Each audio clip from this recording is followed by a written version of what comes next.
Hello दोस्तों, मैं अनिल कुमार अपना YouTube channel Anil study centre पर आपका स्वागत करता हूं। देखिए, आज हम ये लेकर आए हैं बिहार पुलिस का प्रैक्टिस सेट, जो आपको देंगे हम 40 क्वेश्चन। और आप देखिए इसमें से कितना आप सही कर रहे हैं। ये आपका परीक्षा में पूछने की बहुत संभावना है। इसमें आपको हिंदी और हिस्ट्री, साइंस, सबका आपका जियोग्राफी, पॉलिटी, सबका सवाल इसमें लेकर आए हैं, जिसमें से 40 क्वेश्चन आपको हम देंगे। ठीक है, चलिए स्टार्ट करते हैं वीडियो। स्टार्ट करते हैं। देखिए, पहला मेरा आज का क्वेश्चन है कि विद्यापति का जन्म कब हुआ था। देखिए, आपको ऑप्शन दिया है कि 1355 में हुआ था, 1380, 1480 और 1560। तो इसका आपका सही आंसर हो जाएगा 1480 में हुआ था। ठीक है, अगला चलते हैं, क्वेश्चन आपको लेकर आते हैं दूसरा। दूसरा क्वेश्चन है कि पुरुष परीक्षा किसकी रचना है। तो पुरुष परीक्षा आपकी किसकी रचना है। तो ये आपका आंसर हो जाएगा, दो का आंसर हो जाएगा आपका डी नंबर, यानी कि विद्यापति की रचना है। पुरुष परीक्षा किसकी रचना है, तो विद्यापति की रचना है। आगे चलते हैं, आपको बताते हैं 3 नंबर। 3 नंबर में देखिए, ये आपका जो परीक्षा में ये जो सवाल आपको लेकर आए हैं, 3 नंबर जयशंकर प्रसाद का महाकाव्य है। ये आपको परीक्षा अगर बिहार पुलिस के प्रीवियस सेट लगाए होंगे तो आपको मालूम चलता होगा कि देखिएगा कि कितना बार ये पूछा होगा कि जयशंकर प्रसाद का महाकाव्य कौन है, कामायनी है। तो ये भी पूछता है कि कामायनी किसकी रचना है, चाहे महाकाव्य है, तो ये आपका हो जाएगा जयशंकर प्रसाद। अभी इस सवाल में आपका आंसर होगा कि जयशंकर प्रसाद का महाकाव्य कौन है, तो ये आपका आंसर 1 नंबर हो जाएगा, कामायनी है। आगे चलते हैं, आपका 4 नंबर। 4 में कहता है कि झंकार शीर्षक कविता के कवि कौन है। देखिए, झंकार शीर्षक कविता के आपके कवि हो जाएंगे मैथिली शरण गुप्त, यानी कि C नंबर हो जाएगा। आगे चलते हैं, आपका 5 नंबर। 5 में कहता है कि लाभ लाभ का विग्रह क्या होगा, यानी समास का ये है। तो देखिए, लाभ लाभ का अगर हम विग्रह करेंगे समास में, तो इसका आपका आंसर हो जाएगा C नंबर, लाभ या अलाभ। ठीक है, आगे चलते हैं, आपका 6 नंबर क्वेश्चन। 6 नंबर में देखिए कहा है कि बाहर कौन सी लिंग है, बाहर कौन सी लिंग है। तो ये आपका आंसर हो जाएगा। इसमें से आपको देखा स्त्रीलिंग, पुल्लिंग, उभयलिंग। देखिए, आप अगर बिहार पुलिस का सिलेबस देखे होंगे तो इसमें हिंदी के लिंग, मुहावरा, भक्ति सब कुछ दिया हुआ है इसमें। तो आप उसमें से का लिंग के एक क्वेश्चन है इसमें, तो लिंग इसमें क्या हो जाएगा, तो स्त्रीलिंग हो जाएगा, यानी कि बाहर कौन सी लिंग है, तो स्त्रीलिंग है। आगे चलते हैं, आपको दिखाते हैं हम अगला क्वेश्चन 7 नंबर। 7 में आपका क्वेश्चन है कि क्रिया के कितने भेद हैं। क्रिया के कितने भेद हैं। तो क्रिया के आपको बता दें कि इसका 2 भेद होती है, अकर्मक और सकर्मक।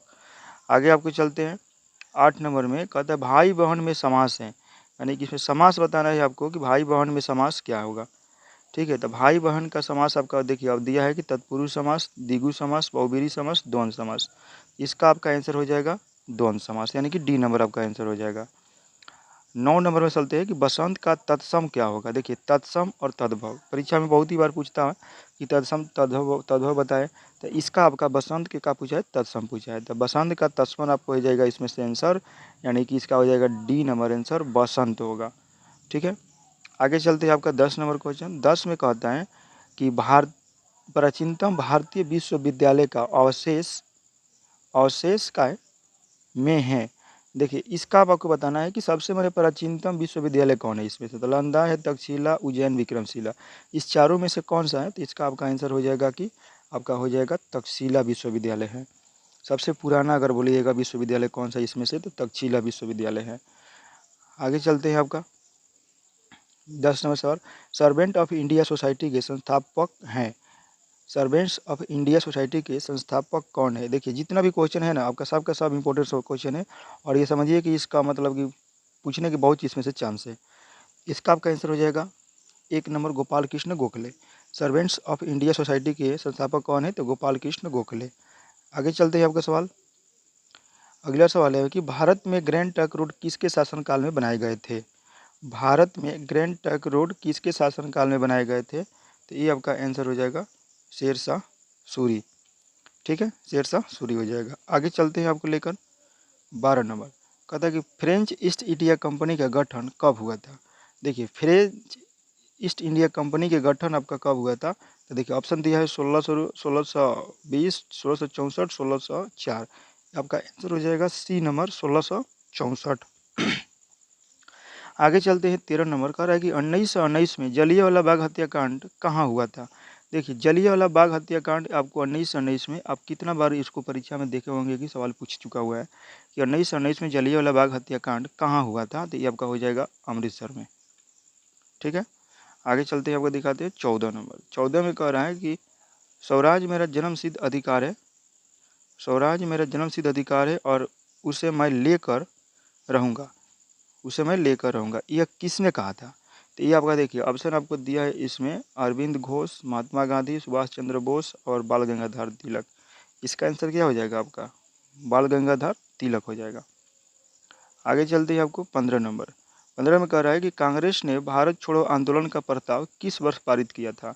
कांग्रेस ने भारत छोड़ो आंदोलन का प्रस्ताव किस वर्ष पारित किया था। ऑप्शन दिया आपका 1940, 1938, 1946, 1942। इसका आपका आंसर क्या हो जाएगा, तो 1942 हो जाएगा, यानी कि डी नंबर आंसर हो जाएगा। आगे चलते हैं आपको 16 नंबर। 16 में कह रहा है कि फ्रांस की क्रांति के समय 1789 वहाँ का राजा कौन था। जब फ्रांस की क्रांति हुआ था तो वहाँ का राजा कौन था। देखिए इसमें ऑप्शन दिया है लुई 14वां, लुई 15वां, लुई 16वां। तो इसका आपका आंसर हो जाएगा इसमें से 16 का सी नंबर, यानी कि लुई 16वां आंसर हो जाएगा। आगे चलते हैं आपका 17 नंबर। कह रहा है कि भारत में सबसे घनी जनसंख्या किस राज्य में मिलती है। ऑप्शन दिया आपका उत्तर प्रदेश, बिहार, पश्चिम बंगाल। तो इसका आंसर क्या हो जाएगा आपका, इसका आंसर हो जाएगा डी नंबर, यानी कि बी नंबर बिहार होगा, बी नंबर बिहार। आगे चलते हैं आपका 18। अजंता और एलोर की गुफाएं किस राज्य में मिलती हैं। देखिए अजंता और एलोर की गुफाएं किस राज्य में, देखिए पहला ऑप्शन दिया है मध्य प्रदेश, गुजरात, उड़ीसा, महाराष्ट्र। इसका आपका आंसर हो जाएगा महाराष्ट्र, डी नंबर आंसर हो जाएगा।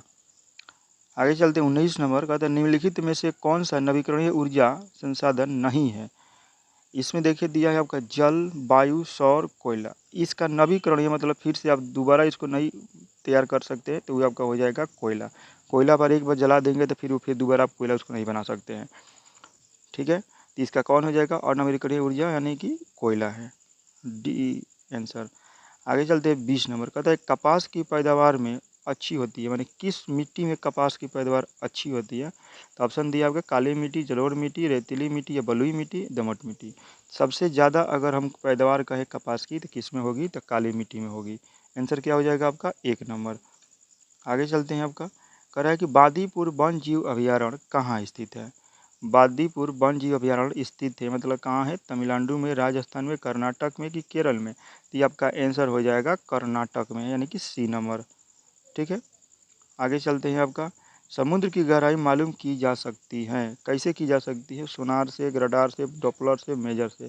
तो आप बता सकते हैं जिसमें कि समुद्र की गहराई मालूम की जा सकती है, ये आपका हो जाएगा सोनार। ये भी आपका परीक्षा में बहुत ही बार पूछ चुका है सवाल।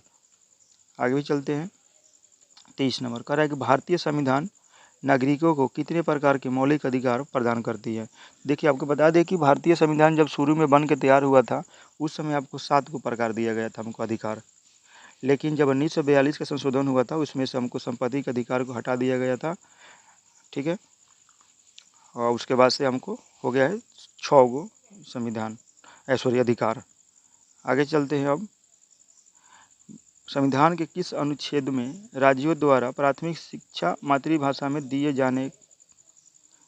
जाने का प्रावधान है। देखिए संविधान के जो प्राथमिक शिक्षा हमको दिया मातृभाषा में, ये आपका हो जाएगा 350 के ए, यानी कि सी नंबर। फिर आगे चलते हैं आपका। कह रहा है कि सदन के दोनों सदनों के बैठकों का सभापति कौन करता है। सभापति कौन करता है, प्रधानमंत्री की, राष्ट्रपति की, लोकसभा अध्यक्ष की, उपराष्ट्रपति। ये आपका आंसर हो जाएगा इसमें से लोकसभा अध्यक्ष। आगे चलते हैं आपका 26। उच्चतम न्यायालय के न्यायाधीशों की सेवानिवृत्त आयु की कितना। देखिए उच्चतम न्यायालय की जो न्यायाधीश होती है उसकी रिटायरमेंट की जो उम्र है वो आपका हो जाएगा 65 वर्ष। ठीक है, और हाई कोर्ट का है आपका 62 वर्ष। आगे चलते हैं 26, 27 पे चलते हैं कि भारत में प्रथम आम चुनाव किस वर्ष किए गए थे। देखिए भारत में प्रथम आम चुनाव किस वर्ष में किए गए थे, तो इसका आपका आंसर हो जाएगा 1952 में, 1952 यानी कि डी नंबर। आगे चलते हैं 28। एक सामान्य नेत्र की लिए सुस्पष्ट दृष्टि की न्यूनतम दूरी क्या होती है। इसका आंसर आपका क्या हो जाएगा। देखिए आपको दिया है 25 mm, 25 सेंटीमीटर, 25 मीटर। तीनों के तीनों 25 से दिया है, अंतर क्या किया है, इसका यूनिट चेंज कर दिया है। तो ये आपका आंसर इसमें से क्या हो जाएगा, तो 25 सेंटीमीटर, सॉरी 25 सेंटीमीटर, यानी कि बी नंबर आंसर होगा। ठीक है, आगे चलते हैं। हाइड्रोजन बम का आविष्कार किसने किया? हाइड्रोजन बम का आविष्कार किसने किया? हाइड्रोजन बम का आविष्कार आपका हो जाएगा आंसर इसका डी नंबर, यानी कि एडवर्ड टेलर ने किया था। आगे चलते हैं। निम्नलिखित में से ध्वनि का वेग सर्वाधिक किस में होता है? देखिए, ध्वनि का वेग सर्वाधिक किस में होगा? इसमें होगा इस्पात में होगा। ठीक है, आगे चलते हैं। आपको कहता है कि मानव का सामान्य रक्तदाब कितना होता है? मानव के सामान्य रक्तदाब आपका कितना होता है? तो 120 से 80 mmHg। आगे चलते 32 नंबर, किलोवाट घंटा एक यूनिट है। देखिए, बिहार पुलिस की परीक्षा में एक यूनिट से पूरा फिक्स है कि सवाल आएगा आपको परीक्षा में। अब कौन आएगा ये कुछ ना कुछ बता नहीं सकते कुछ इसके बारे में, लेकिन आएगा ज़रूर कि इसका यूनिट कौन सी होगा। तो इसका देखिए, किलोवाट घंटा एक यूनिट है, देखिए इसका है, तो आपका हो जाएगा शक्ति का यूनिट है। आगे आपको चलते हैं हम। प्लास्टर ऑफ पेरिस का रासायनिक नाम क्या है? देखिए, प्लास्टर ऑफ पेरिस का रासायनिक नाम होता है कैल्शियम सल्फेट हेमीहाइड्रेट।